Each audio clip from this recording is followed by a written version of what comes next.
Welcome to Telangana వెలుగు, నేను మీ రాజు. So నిన్న మొన్నటి వరకు రేవంత్ రెడ్డి వర్సెస్ కేసీఆర్. సో రేవంత్ రెడ్డి గారు ఎక్కడ సభలు పెట్టినా డైరెక్ట్ గా విమర్శించేది ఎవరిని?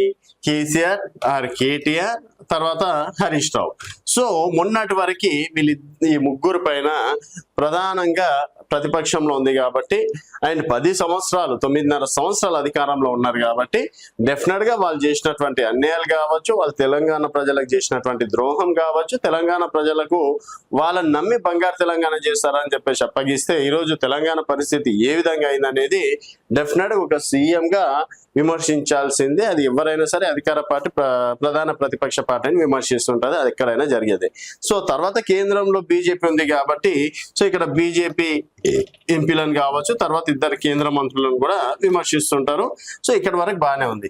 సో ఇక రేవంత్ రెడ్డి గారు ప్రధానంగా ఇప్పుడు ఎక్కడ వెళ్ళినా కిషన్ రెడ్డి గారిని విమర్శించడానికి గల కారణాలు ఏంటి? సో ఇక్కడ రేవంత్ రెడ్డి గారు పదే కేసీఆర్ ని విమర్శిస్తుంటే కేసీఆర్ కి ఏమైనా సానుభూతి పెరిగి కేసీఆర్ ఏమైనా హీరో అవుతున్నారా? ఆయన పదే కేసీఆర్ ని బీఆర్ఎస్ పార్టీని విమర్శించడం ద్వారా ఇక్కడ రేవంత్ రెడ్డి గారు ఏమైనా మైనస్ అవుతున్నారా? ఎందుకంటే రీసెంట్ గా కొన్ని వాక్యాలు హిట్లర్ అని వాక్యాలు చేయడం కావచ్చు, తర్వాత మళ్ళీ కేసీఆర్ ని విమర్శించడం ద్వారా కొంతవరకు నెగిటివిటీ వస్తుందని, లేకపోతే బీఆర్ఎస్ నేతలు మళ్ళీ దానికి ప్రతి విమర్శలు చెయ్యడము. సో ఇక్కడ కాంగ్రెస్ సోషల్ మీడియా కన్నా బీఆర్ఎస్ సోషల్ మీడియా మాత్రం చాలా యాక్టివ్ గా ఉంది. డెఫినెట్ గా రేవంత్ రెడ్డి గారు ఏదైతే కౌంటర్లు వేస్తున్నారో బీఆర్ఎస్ సోషల్ మీడియా కూడా అదే విధంగా కౌంటర్లు వేయడం అనేది జరిగింది. సో ఇక్కడ భారతీయ జనతా పార్టీని టార్గెట్ చేయడానికి గల కారణాలు ఏంటనేది మనం ఒకసారి రాజకీయ పరంగా 2 అంశాలు ప్రధానంగా తీసుకోవచ్చు. అది ఏంటంటే, ఒకటి బీఆర్ఎస్ పార్టీ పేరు ఎత్తకుండా ఇక్కడ కేసీఆర్ గారు దాదాపుగా 4-5 సభలు పెట్టారు. 4-5 సభలలో కూడా ఇక్కడ రేవంత్ రెడ్డి పేరు మాత్రం తీయలేదు. ఇప్పటి వరకు ప్రధానంగా మన జగిత్యాల సభలో కూడా రేవంత్ రెడ్డి పేరు ఎక్కడ తీయలేదు. తర్వాత 25 సంవత్సరాల రజతోత్సవ సభలో కూడా రేవంత్ రెడ్డి పేరు ఎక్కడ కూడా తీయలేదు. ఏదన్నా 1-2 ప్రెస్ మీట్లు పెట్టారనుకుంటే నాకు తెలిసి అక్కడ కూడా రేవంత్ రెడ్డి పేరు మాత్రం ఎక్కడ కూడా తీయలేదు.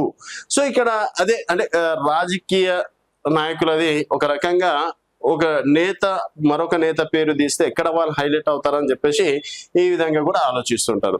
సో ఈ విధంగా పదే కేసీఆర్ ని, హరీష్ రావుని, కేటీఆర్ ని విమర్శించడం ద్వారా బీఆర్ఎస్ పార్టీ ఏమైనా హైలైట్ అవుతుందా, లేకపోతే ఇంకా బీఆర్ఎస్ పార్టీని తిట్టి వేస్ట్, నెక్స్ట్ మా ప్రధాన ప్రతిపక్షం భారతీయ జనతా పార్టీ అని చెప్పేసి రేవంత్ రెడ్డి గారు ఏమైనా అనుకుంటున్నారా? సో అందుకని కిషన్ రెడ్డి గారి పైన టార్గెట్ చేశారా? ఇక్కడ కిషన్ రెడ్డి భారతీయ జనతా పార్టీ పైన టార్గెట్ చేస్తే ఇంకా భారతీయ జనతా పార్టీని క్లోజ్ చేయొచ్చు, ఒకవేళ ఫైట్ చేస్తే బీఆర్ఎస్ పార్టీ తోటి ఫైట్ చేయొచ్చు. తర్వాత ఇక్కడ కిషన్ రెడ్డిని హైలైట్ చేస్తే కాంగ్రెస్ వర్సెస్ బీజేపీ అన్నట్టు ప్రజల లోపలికి వెళ్ళే ఛాయిసెస్ ఉంటాయి. తర్వాత మూడోది వచ్చేసి ఇప్పుడు నెక్స్ట్ వచ్చేది జిహెచ్ఎంసీ ఎలక్షన్స్. జిహెచ్ఎంసీలో మొన్న బీఆర్ఎస్ దాదాపుగా 56 స్థానాలు ఏదో గెలిస్తే 48 స్థానాల వరకు భారతీయ జనతా పార్టీ గెలవడం అనేది జరిగింది. ఇప్పుడు 300 డివిజన్లు చేశారు. సో అక్కడ కాంగ్రెస్ పార్టీ అప్పుడు గెలిచేది 2, తర్వాత ఒక ఉప ఎన్నికల్లో 3 స్థానాలు మాత్రమే గెలవడం అనేది జరిగింది. సో ఇప్పుడు జిహెచ్ఎంసీ ఎన్నికల కోసమే భారతీయ జనతా పార్టీని అలాగే కిషన్ రెడ్డిని టార్గెట్ చేస్తున్నారా? తర్వాత ఇక్కడ ఎవరు తొక్కినా నేను తొక్కించుకునే వాడిని కాదు, నన్ను ఆపేటోడు ఎవరున్నారు అన్నట్టు కూడా కిషన్ రెడ్డి గారు కూడా అదే రేంజ్ లో కౌంటర్లు కూడా వేయడం అనేది జరుగుతుంది. కాకపోతే ఇక్కడ రేవంత్ రెడ్డి కౌంటర్లో కిషన్ రెడ్డి గారు ఒక్కరే ఇస్తే సరిపోదు, భారతీయ జనతా పార్టీ నేతలు కూడా ఇస్తే డెఫినెట్ గా రాజకీయ పరంగా ఒక హీట్ పెంచే అవకాశాలు మాత్రం ఉంటాయని చెప్పేసి కూడా విశ్లేషకులు చెప్తున్నటువంటి మాట. సో సడన్ గా కేసీఆర్ నుంచి కిషన్ రెడ్డి గారి వైపు మళ్ళడాన్ని ఏ విధంగా చూడొచ్చు అనేది మీ అభిప్రాయాల కింద కామెంట్ రూపంలో తెలియజేయండి. చూస్తూనే ఉండండి తెలంగాణ.